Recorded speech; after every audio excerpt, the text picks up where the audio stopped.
Welcome to BAM It with John Michael and Mari, covering all things business, accounting, management, marketing, and IT, the place where businesses and entrepreneurs find the forest through the trees.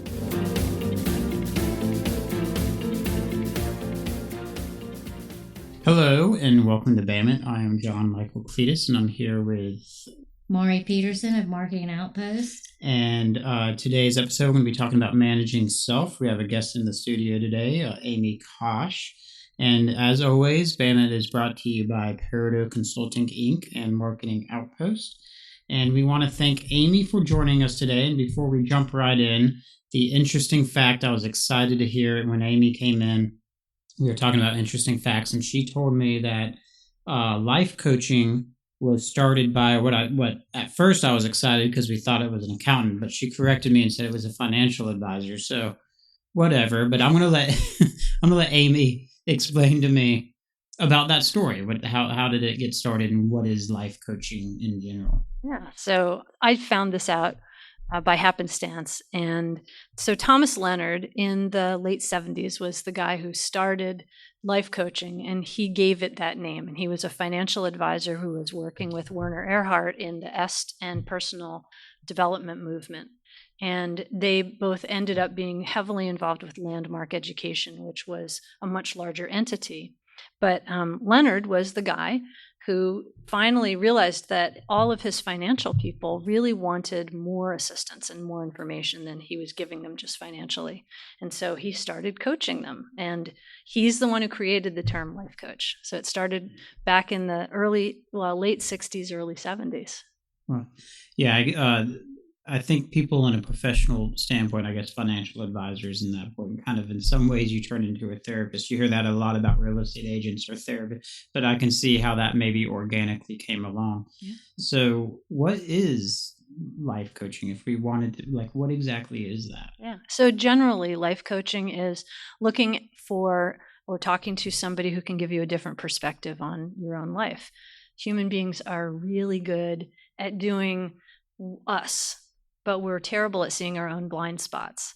And so a life coach, just like any other advisor, can help you see the thing that you're missing and the habit that keeps coming up and how that keeps you stuck in your life. So it's really just another advisor that you might have. And there are a million different kinds of life coaches. So that makes the process a little more challenging to find.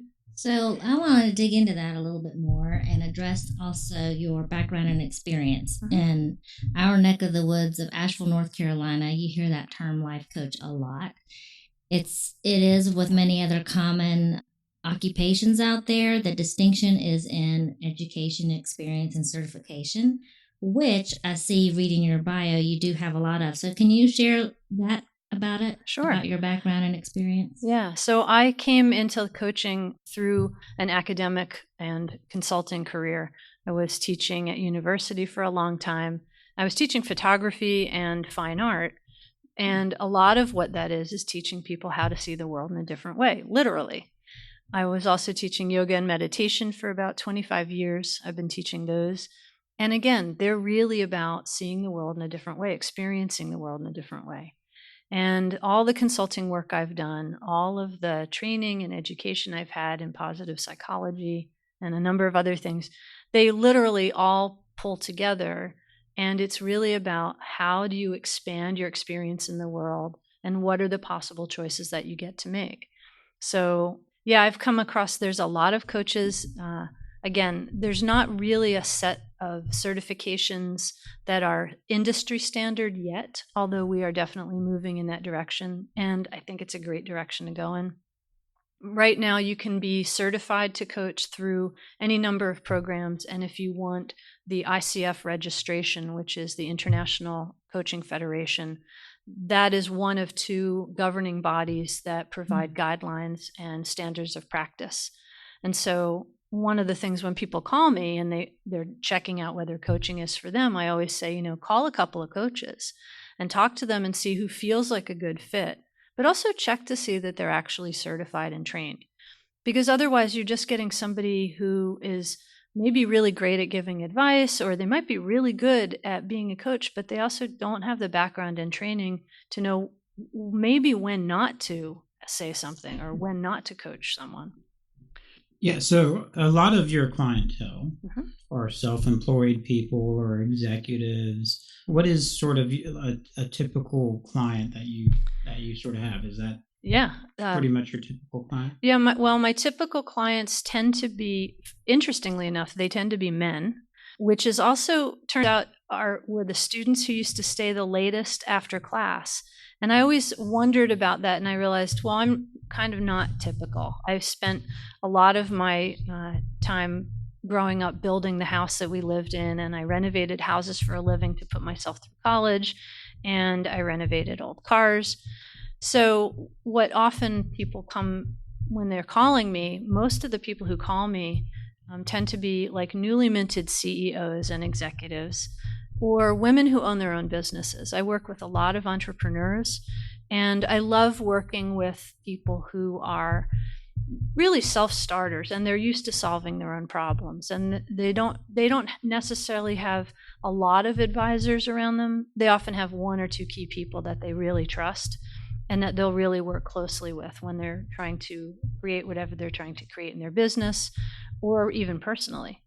The other thing that always shows up, which is fascinating to me, is that they always say the same thing. My life looks great on paper, and I'm just not happy. Like I thought I would be happier. And they can't figure out what the missing piece is.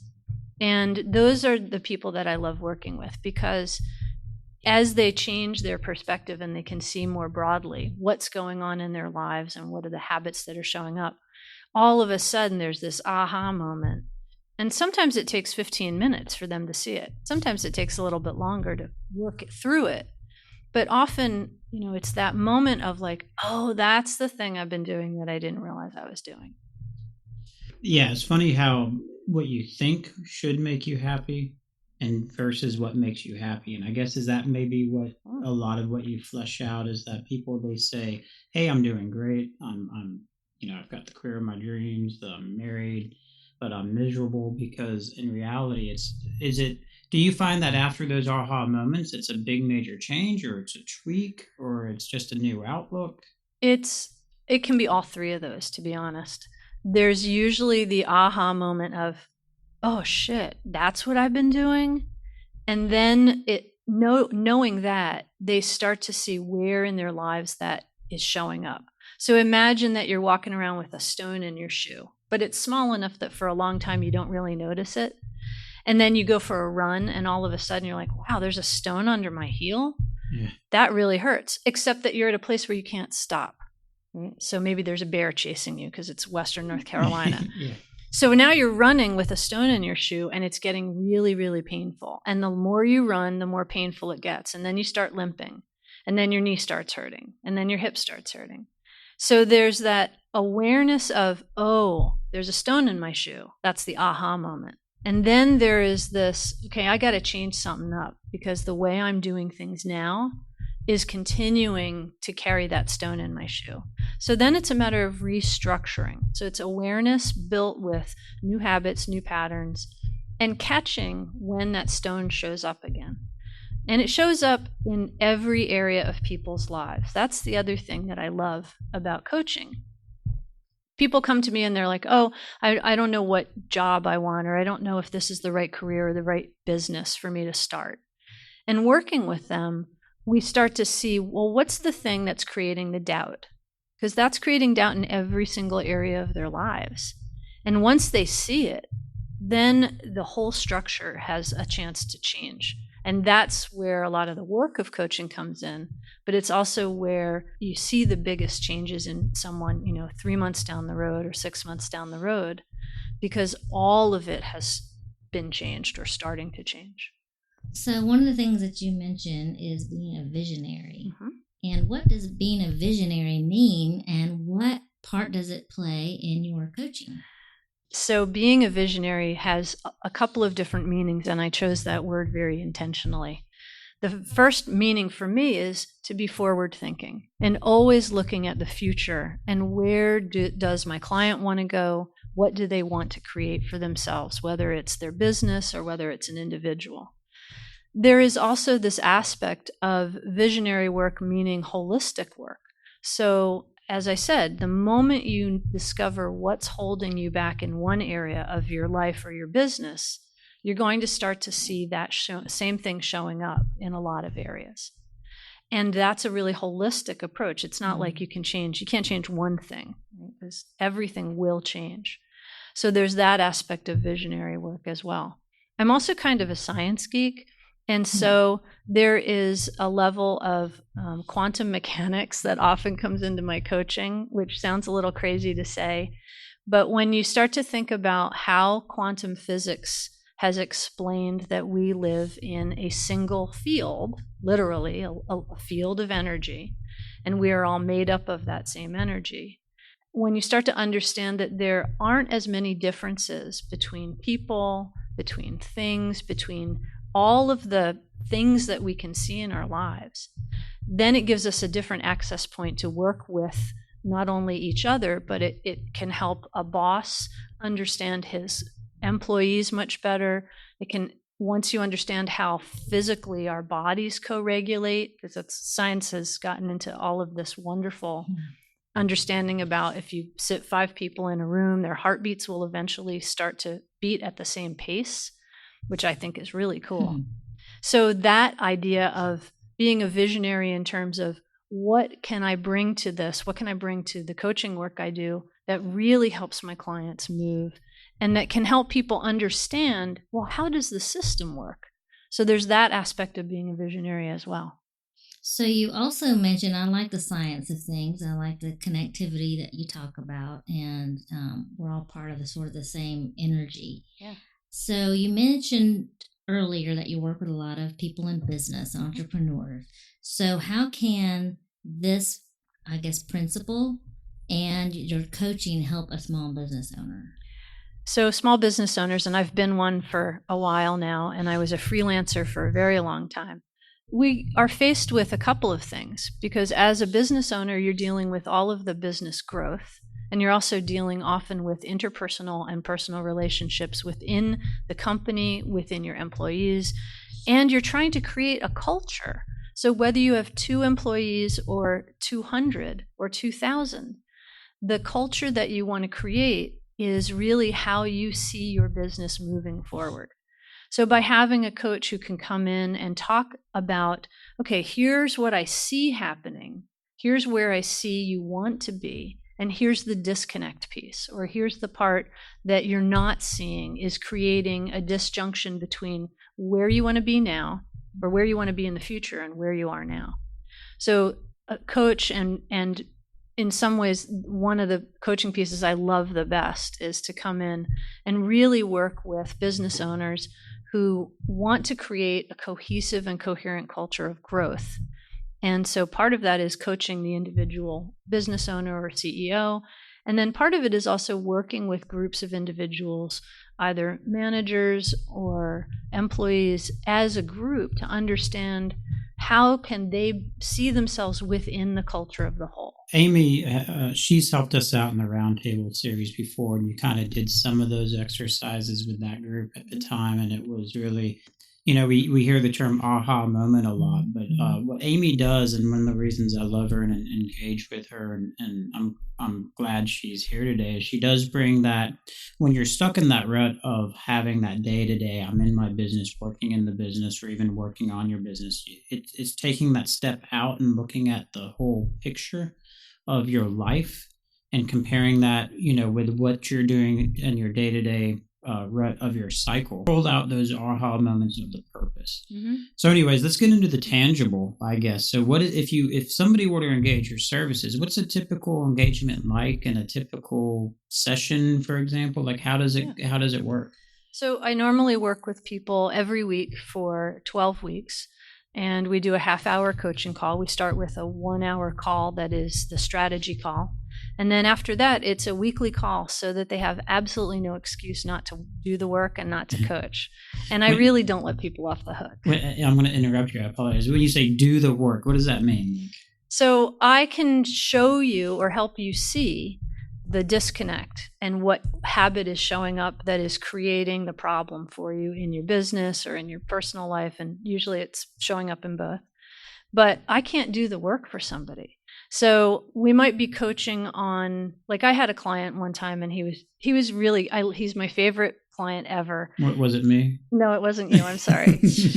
But he always tried to stump me and I loved it. So he showed up one day because I had said, hey, you can bring any topic to the coaching call you want. I guarantee we will get to the thing that is really important. And he thought, oh, I'm gonna stump her this time. So he said, when I said, what do you want to coach on today? He said, I couldn't decide whether to have a croissant or a donut for breakfast. And I said, really? So what was it that made the croissant more appealing? And he told me that. And then I said, so what was it that made the donut more appealing? And then he told me that. And then we talked about what value each of those two things had. And as we're talking about the value, he also started to notice there was this voice in his head going, oh, you shouldn't have a donut because of this, and you shouldn't have a donut because of that. And so I asked the question, well, where else in your life does that voice show up? Where is it showing up in your business about something that you see has some value, but you're avoiding it because you think you shouldn't offer that either as a culture or to your team or to your company? And so we took this, he thought this was going to be a throwaway question. And he walked out, after a half an hour going, oh, now I see where I'm actually holding my company back because of an assumption I've made about what it's supposed to look like to be a CEO. So again, it's that for me that's where the payoff is for me in coaching because it's fun, but it's also that's where the work gets done because then he saw it. So his job then is to go forward understanding, this is how I've been holding my company back. This is what I need to do. These are the steps I need to take in order to move it forward from this point. And so in between coaching calls, people are doing the work. And sometimes it's a week long, sometimes it's 2 weeks. Some people have worked with me for a year because it takes a year to create the wholesale change that they really want to be creating. Other people work with me for a month or two. Yeah, I'm sure in many ways, people that might engage your services, they might come and they're like, you know what? I don't even know what I don't know. Like, I know there's something. I love them. And I'm engaging your services because, I need help, like those people, like you said earlier, on paper, their life is great. But if I wouldn't even know to say, I don't know the difference between a croissant and a donut. I'm just, I wouldn't even know I would have those thought processes. Mm-hmm. So I'm internalizing it. But, yeah. Those people that approach you, they just don't even know. So I get a lot of people who call me and they're like, I have no idea. I'm just not really happy. And then there's this long pause. Right? And so there's this long pause. And then I always find a question to ask them.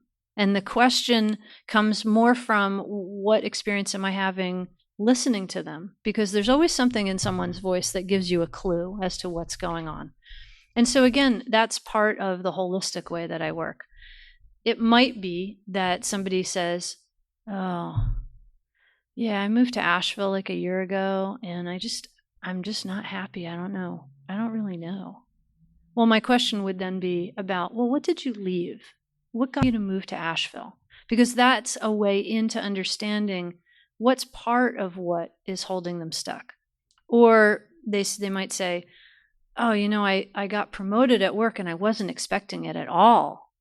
Okay, so there I already hear surprise in their voice. And I hear that they're not feeling so confident. So that's where I start the conversation with them. And then that initial strategy conversation is really about finding out, why are they calling me? Articulating some of the general goals and what can we do through coaching to get them there. And then I always give a recommendation. I'll give you a prescription of sorts to say, well, here's what I hear is going on for you. And then a recommendation about what's likely to happen in coaching. Do I hear, that it's one small little thing that they want to work on, and that might take a couple months? Or is it really wholesale change? And that might be a year-long program. So something that interested me that you mentioned is that you ask a lot of questions. It sounds to me like you're very good at being objective and listening, but it's not always what people are saying to you, but maybe what they're not saying that you also pick up on. A lot of it is what they're not saying or how they're saying something. I mean, one of the practices that I often have people do, which is the hardest practice ever, but I'll give it to you guys and then you can take it home and see if you like it, is to stand in front of a mirror and say, "I am amazing." But you have to look at your own eyes in John the Michael mirror. does that every morning. I know it. I know he stands there and says, "Damn, you're good." I stand there and say, I think I need to shave, is what I do. I don't know if I could do that. You're just saying do that. I don't know if I could get that out of my... You have could, insecurity issues. but would you? Yeah. So the question, and I'll throw this out to anybody listening too, is try this in the morning for 7 days straight. You have to do it 10 times. So you stand and you look in the mirror and you look at your own eyes in the mirror and you say, "I am amazing." And it sounds really hokey and it's going to feel really awkward and strange when you start. But I guarantee by the end of the week, something will change and you will notice the change. You'll feel the change and other people around you will start to comment on the change. And that's all it takes, right, to start to create change. But it is one of the hardest practices ever. Well, I agree with you because I believe that sometimes when I work with clients on developing marketing goals, what is not said is what is their conscious talking about. And that conscious voice is very, very powerful.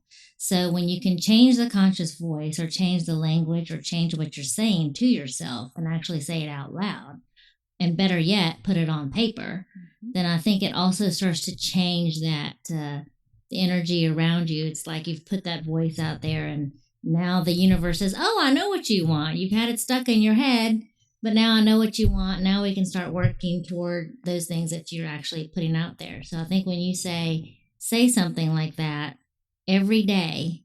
So John Michael, maybe you should stand in front of the mirror every day for the next 7 days and say, "I am going to relax."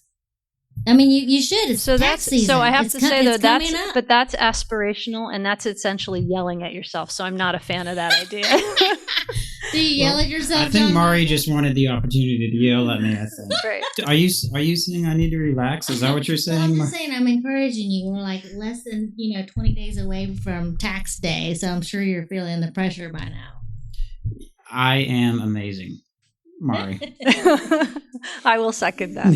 Thank you. Well, I'm going to change a little bit in that just there's therapy, which I know isn't what you're doing, and then there's coaching, and I know there's just a ignorance between the two. Yeah. So what is the difference between therapy and coaching? And thank you for asking because that is a key point. And it's also one I check for when people call me for a strategy call to see about coaching. So therapy, the best way I can describe it is a therapist will ask you, "Where are you now?" And then you'll spend a lot of time looking at how you got there. And coaching, a coach will say, "Where are you now? Where do you want to be? Let's look at what is working and let's make more of what is working. And let's create that, we'll move that gap or remove that gap from where you are now to where you want to be, because that gap is where the coaching happens." Another way to look at it is I've used the metaphor of a bicycle. So if you want to learn how to ride a bicycle, you'll stand there with the bicycle and the therapist will talk to you about, all of your history with bicycles and how you got this bicycle and how you might look at this bicycle and experience it. And a coach will make you sit on the bicycle and then will walk alongside you as you pedal. Yeah. So it's goal oriented and it's also Totally accountability driven as well. Yeah. Like that, like you said, you give them Homework. Not to use. Well, I was going to say not to use the term homework, Yeah. but you give them homework and, yeah. and you hold them accountable and you check up with them on that. And it's task and goal oriented sort of. Yeah. So there are actually always 3 pieces to the homework. And I call it groundwork because it's grown up homework. So there's always action steps. There's always a reflection about what's going on. So much like with that mirror practice, what do you notice at the end of 7 days? Right? What changes? Because when we notice whatever we notice more and we build more of. So there's always an appreciation of what work we're doing. There's always action steps. And then there is always an accountability piece. And that might be somebody checking in emails. It might be a text message in the morning or the evening when they've done whatever they've agreed to do. But part of my job is to kick people's butts and make sure that they're actually keeping with whatever they have committed to doing for themselves or their company. Okay, so with all this and somebody that's self-employed and they're working a lot in their business and on their business, how important is work-life balance within that? So work is part of life. Mm-hmm. So if you're spending all your time at work, then you're missing out on some of your own life. If you're spending all your time with your life and you're avoiding work, that is also an indication that maybe the work you're doing isn't aligned with your core values or who you are. And so this idea about work being separate from life, when you start to see that your work is part of your life, it makes it a lot easier to start to come into a much better balance with how you spend your time throughout your day, throughout your week, and so that you feel refreshed and you feel relaxed and you feel like you have a level of enjoyment and entertainment and happiness and joyfulness. And that's really what we're going for. I mean, my biggest goal and the reason I became a coach was that I love what I do every day. I love running my business. I love having, time to interact with people and talk with people. And I really love seeing them make the change so that they understand, oh, wow, if I just choose this, I get to create a whole different way of being in the world. And I get to create a whole different way for my company to be in the world, or for my partner to be in the world, or for my kids. And so for me, that's the payoff, is to really allow those choices for people and have them see that, yeah, I have a choice about how I spend my day. And sometimes the choice is, yeah, I'm going to spend it doing 10 to 14 hours of work on my business because I want A, B, or C. And that's what that requires. But it's very different to say, I really want to do this. I want to grow my business. I want to spend 10 hours a day for a while doing that. And to say, oh, I have to. Oh, my business is failing. I have to spend 10 hours on it. Because even the energy, Mari, you were talking about the energy behind things. It depends, if you bring a lot of happy, up, kind of positive energy to things, it always feels like it's a lot more fun to be doing. But if you bring this energy of I have to, I should, I need to, it becomes a slog no matter what you're doing, even if it's something you really like. Like, go walk at the Arboretum. Oh, yes, I love doing that. I want to do that. Go walk at the Arboretum. Oh, I have to walk at the Arboretum because I said I would. Same action, different energy. Yeah. I realized I love what I do because I was daydreaming with my wife one day about what if we won the lottery. And I was like, I would still do what I do if I won the lottery. Maybe not at the pace I do it or at the volume I do it. But and one of my goals too has always been to want to do a not-for-profit accounting firm to help those that can't afford accountants. But it's all about me today. But I've heard you talk about that too. Yeah. I mean, when you and I have sat down to talk about things, your passion for what you do comes across every single time we've sat down for lunch or sat down just to hang out. And that's the thing for me. It's like, okay, so when people connect with the thing that they're really passionate about, they're going to talk about it. They're going to make it into something amazing because that's what's driving them. Yeah. So I just did a podcast so I can report about it. And one of the things that you really talked about in the last few minutes here is managing self. Mm-hmm. And go into more of that. What does it mean to be a manager of myself and my staff or employees versus the traditional, I guess I would think of management? Right. So one of the ways that I often think about it is that when we're managing things, it often means that we are trying to do something the way we think it should go instead of paying attention to what's actually in front of us. And it feels like a task or a chore. So managing yourself the same way if you think about managing your employees or your business or your company as a way to create a particular culture around certain values. When you are managing yourself, it also means that you're aware of how you're showing up. what's the energy I'm bringing to this? And is that moving me towards or away from the goals I want? You can also talk about managing self in a way that allows some more spaciousness and freedom. And it also will allow you to make different choices because you're not adhering to what some other person's idea about your company or yourself is.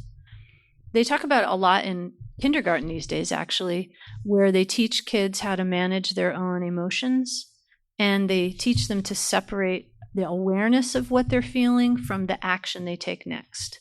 So that's a really basic part around managing self that a lot of people, we grow up and we forget, oh, right, my response ability is different than my action ability. And the two can be related, but they don't have to always trigger each other in a certain way. No, I was just thinking back, daydreaming there while you were talking. I was listening, I promise. But I was daydreaming about when we first met. And Amy and I met a few years ago now in a networking group together. Yeah. And, I was ignorant on all things life, as I am typically on a lot of things. But I remember you getting up talking about what you did and just thinking about how it was just filling a void or creating an opportunity in what you do for something you never realized was something like that you did. I didn't realize it was a thing at the time. So it was really neat. And I love hearing you talk about it. And I just think what you do is a great service for people, many people that don't realize they would need it.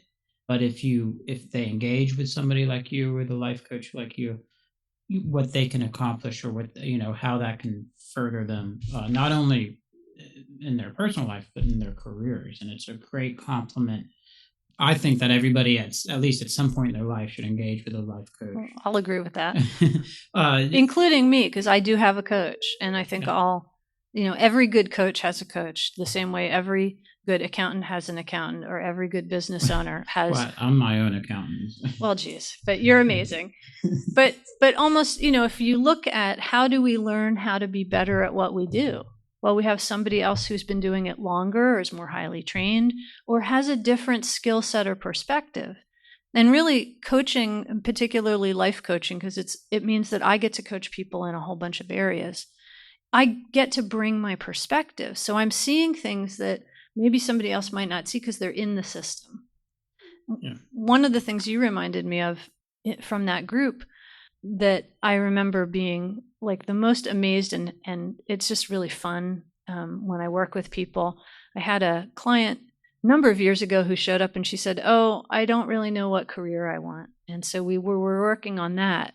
And in the 3 months that she worked with me, she found a new career, started school for it, met the love of her life, got engaged, and figured out her own spirituality. Wow. Now, all of that came out of career coaching. But again, it's all interrelated because we're human beings and that's what we do. How we do one thing is how we do everything. Well, I think what I like about it is that you started off the session with talking about having a good advisor. And in many ways, finding a good advisor that you're not related to, that it's not personal, they don't know your history, they are able to see things and pick up on things that you can't see yourself, of course, and that maybe those around you that are very close to you don't want to tell you, or maybe you just don't even listen to them anymore. So I think it's very good to have an objective advisor that is willing to ask the questions and also provide the feedback that that person probably needs to hear. And then also that encouragement that maybe they're not getting, from their, I guess, innermost circles. Yeah, part of it is I have a very hard and fast rule. I do not coach friends and family. And I don't coach them for a couple reasons. One is if I'm going to really coach them, then I have to be able to be honest with them. And they don't want that kind of honesty from a friend or a family member. The other thing is that for most people, and we all have I've got great friends who I call when I really need somebody's shoulder to cry on or I need to run something by them.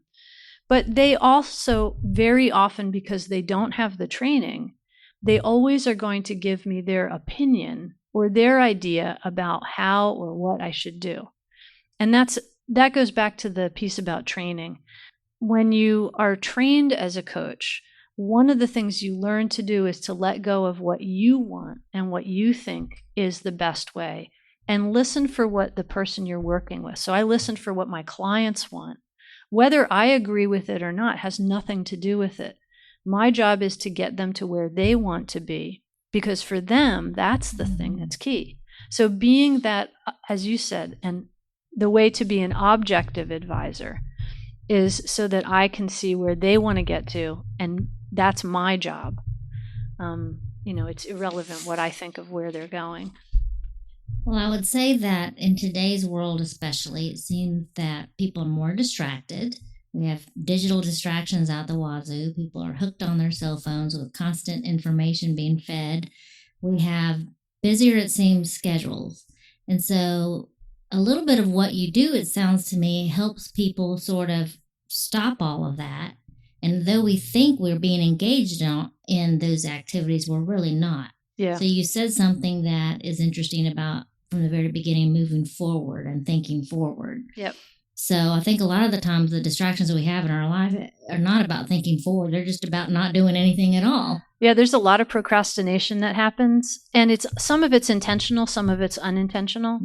One thing, this whole idea about, and I think it's been debunked now, human beings cannot multitask. We are physically incapable of it. It's not how our brains work. But we can context switch really quickly. The problem with doing that is every time you switch, you still need to come back up to speed on whatever the new task is. So if you're going back and forth between two things, you're actually ineffective. It's much better to stick with one thing for a while, because then you get in the groove, you get in the flow, and you become much more efficient at what you're working on. So all of the electronic devices that we have, while I am a total tech geek and I love these devices, they also are pushing us to act and react in a time frame that actually isn't human-based, it's machine-based. So that can be problematic. Again, you see it everywhere, and you notice it if you let go of all your electronics for one whole day, and you notice how you feel at the end of the day when you get home. It's a really interesting experiment to try. Well, I did that about a year ago. Before I started this office, I switched to a phone that was just a flip phone. And I did that for a year. All my friends thought I was crazy. I had girlfriends that wouldn't let me bring out my phone in public. They were so embarrassed to be seen with that. But I loved it. And I realized then where I was wasting the most amount of my time and being distracted when I was around loved ones and so forth. I encourage everybody to force themselves to take a year off from the cell phone. And people said, I don't understand how you can do that when you're in marketing or you're in a business where you work with so many people via computer. And I said, but I made it work. I think we tell ourselves we can't make it work, but you can make it work. There was a time when we did that. We survived the 80s and 90s and prior. Yeah. But another thing you touch on that I would like you to address is you mentioned frequently culture that we want and who we are. So talk about that a little bit more. So who we are shows up in the kind of culture that we create in the businesses we run. It also shows up in how we work with teams within our businesses. And so by understanding, not only if you're a business owner, you want to understand what culture are you creating in your business. Because whether you're doing it intentionally or not, you are creating a culture. You're creating a way that people are going to interact with each other. You're creating a way that problems get solved. And if you want a business that will be really solid and foundational and grow, then you need to create a culture that encourages that. So if you have middle managers or managers who are always yelling at people, that's probably not going to create growth.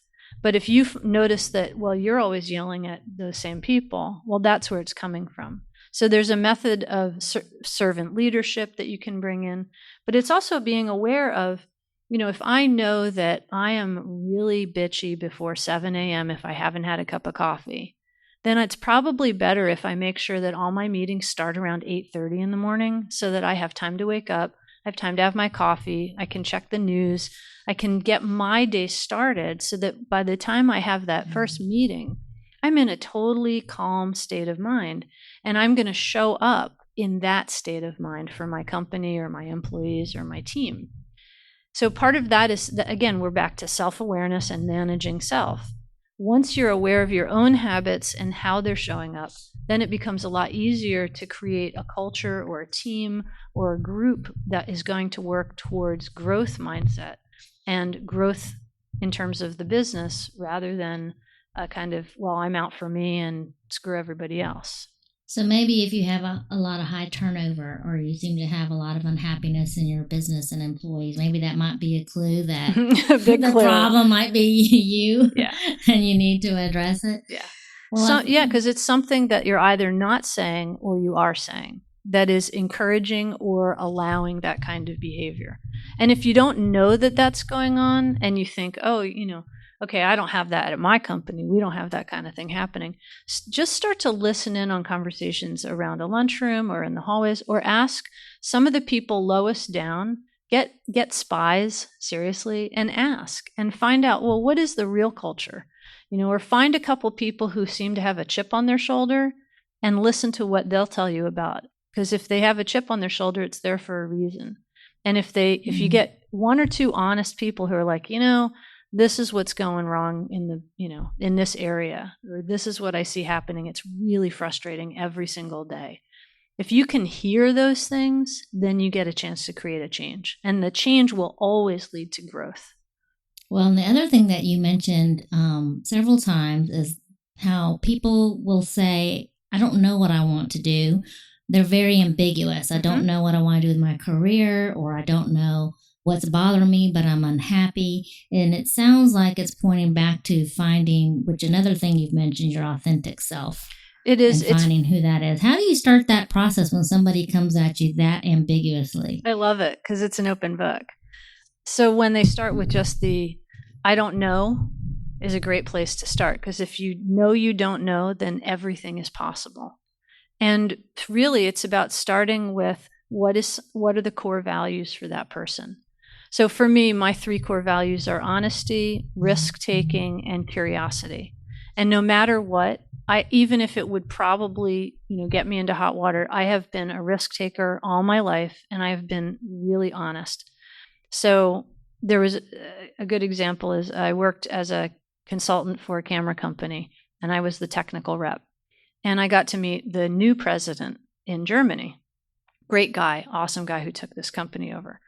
And he sat me down, and he knew I was new, and he asked me, so what do you think of this brand new camera that you're the tech rep for and the whole system? And I said, do you want my honest opinion? And he said, well, yeah, otherwise I wouldn't have asked. And I said, well, it's overpriced. American market's never going to pay for it. Here's where I see your competitors are. Here's where I think you should make some changes in the pricing and what you're offering. Oh, and by the way, these other 3 things are not working on the camera. And he sat back and he went, thank you. And I said, but certainly you've heard that from your marketing people. He goes, nope, none of them would tell me that. And again, he and I were working towards the same goal, which was success of this product. So I think that there's an aspect of, it could have gone very differently. He could have been some guy who was like, I don't want to hear that. I only want yes people. And I probably would have been fired. So again, my core values of honesty and curiosity and risk-taking all came into play there. And I didn't have anything conscious. I wasn't thinking about, I'm going to take this risk. I was like, okay, you asked me what I thought. I'm going to tell you what I think. And in part, that comes up